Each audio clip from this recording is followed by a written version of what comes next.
Hey everybody, it's Allison from Allykatkreations. How are you? Well, there was a big instantaneous brownout here. Gotta love that. And it disconnected Zoom. So I was not able to finish the last part of Occult Masonry. And my goodness. So I am here to finish from The Occult Anatomy of Man by Manly P. Hall. The last part of Occult Masonry. It finished on the substance of life, and then it just ended. So I do apologize. I didn't mean for that to happen. I mean, obviously, I can't predict when lights and other things go out. But I do have them. They do happen here. But usually the Zoom doesn't end and it lets me keep going. It ended. So I do apologize. This is the last 3 pages of this. So let's finish. Sorry about that, guys. It's not my fault. The ancient gods are said to have lived on nectar and not to have eaten or drunk like other men. It is quite true that the honey gained or extracted from coping with the problems of everyday life is the food of the higher man. While we eat at the laden board, it would be well for us to consider whether or not the spiritual man is also nourished and developed by the things which we have transmuted in our own lives. An ancient philosopher once said that the bee extracts honey from the pollen of the flower, while for the same source, the spider extracts poison. The problem which then confronts us is, are we bees or spiders? Do we transform the experiences of life into honey, or do we change them into poison? Do they lift us, or do we eternally rebel against the pricks? Many people become soured by experience, but the wise one takes the honey and builds it into the beehive of his own spiritual nature. It is well for us also to consider the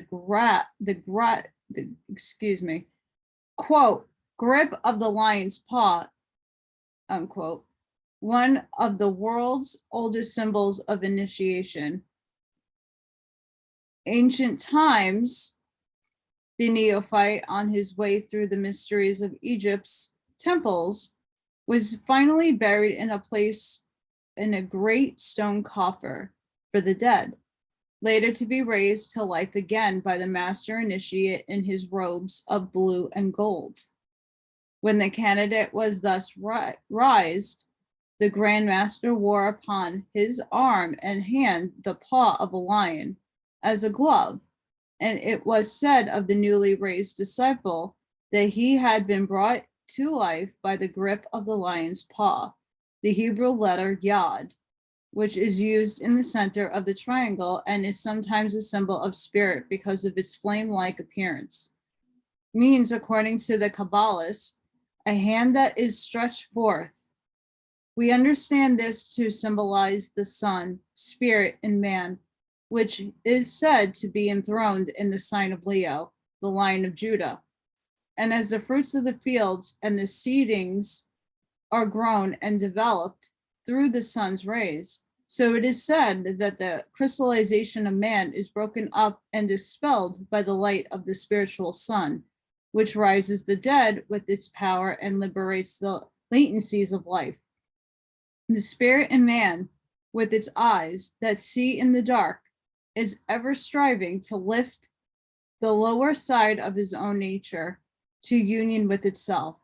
When the lower man is thus raised from materiality by the higher ideals which unfold within his own being, it is said that the spirit of light and the truth has raised a candidate for initiation by the grip of the lion's paw. Consider the symbolism of two Johns as we find them in Masonic rituals. John means ram, and the ram is symbolic of the animal passions and propensities of man. In John the Baptist, dressed in the skins of animals, these passions are untransmuted, while in the John the Evangelist, they have been transmuted until the vehicles and powers which they represent have become the beloved disciples of the Christ life in man. We often hear expression riding the goat or climbing the greased pole. This is a symbolic import of those who have eyes to see. For when man masters his lower animal nature, he can say honestly that he is riding the goat. And if he cannot ride the goat, he cannot enter the temple of initiation. The greased pole, which he must climb, refers undoubtedly to the spinal column, and is only when the consciousness of man climbs up this column into the brain that he can take the degrees of Freemasonry. The subject of the lost word should be considered as an individual problem. Man himself, that is, thy true principle, may be called the lost word, but it is better to say that it is a certain something radiating from man, which constitutes a password recognized by all members of the craft.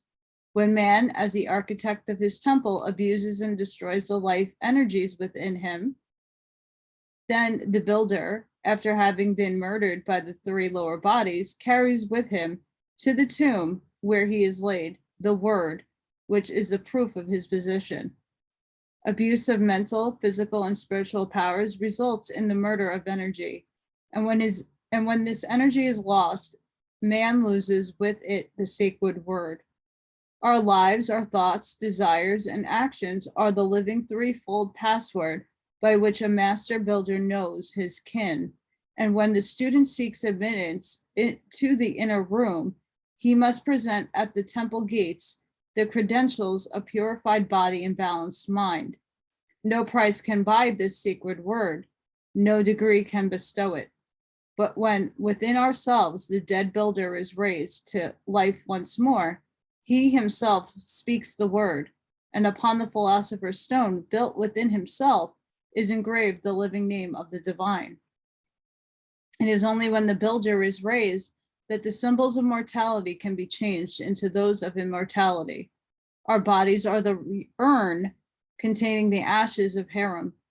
Our lives are the broken pillars. Crystallization is the coffin, and disintegration is the open grave.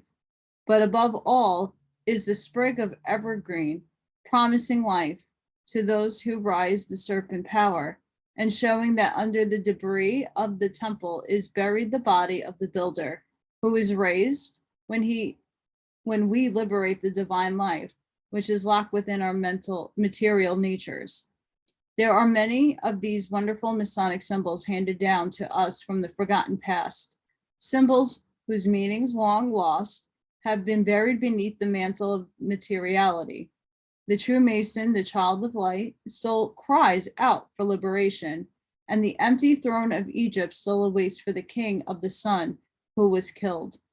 All the world still waits for a Balder, the beautiful, to come to life again, for the crucified Christ to roll away the stone and rise from the tomb of matter, bringing his own tomb with him. When a man has lived that he can understand the wonderful problem, the great eye to center of consciousness is enabled to see out through the clean glass of purified body. The mysteries of true Masonry, long concealed from the profane, are then understood, and the new master, donning his robes of blue and gold, follows in the footsteps of the immortals who are climbing, step by step, the ladder leading upward to the 7 stars.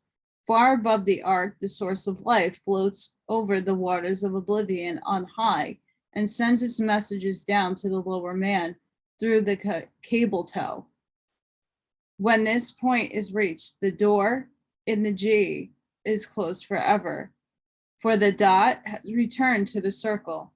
The threefold spirit and the threefold body are linked together in the eternal seal of Solomon.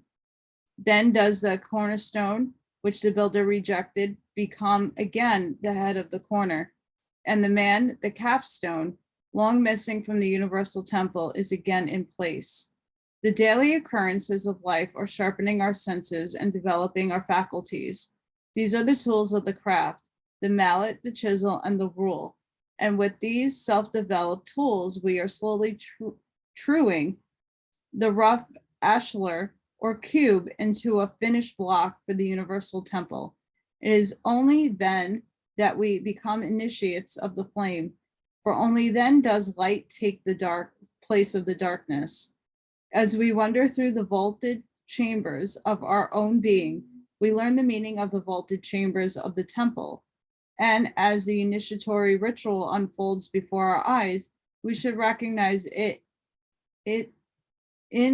recapitulation of our own being, the unfoldment of our own consciousness, and the story of our own lives. With this thought in mind, we are able to understand not only why the Atlanteans of old worshiped the rising sun, but also how the modern Mason symbolizes the sun as Haram, the highborn, who, when he raises to the top of the temple, places a golden stone upon it and raises to life all things in man. And that, my friends, is the end of Manly P. Hall, The Occult Anatomy of Man. I found it very interesting, and I hope all of you got something out of that. Again, it's another perception. It's something that I feel a lot of people need to hear. Not because of Freemasonry or any of that stuff. It just, a lot hits the head with the symbolism and another thought process through the body. So I hope all of you enjoyed that. Again, I'm sorry about the cutting off of the ending of the last video. It happens. Sending each and every one of you love and light. Please remember to like, share, and subscribe. Please help me out if you can. It's all appreciated. I'm going to keep pushing these out every day until I can't any longer. So have a great night, guys. Morning, afternoon, wherever you are. And I'll see you on the next one. Bye.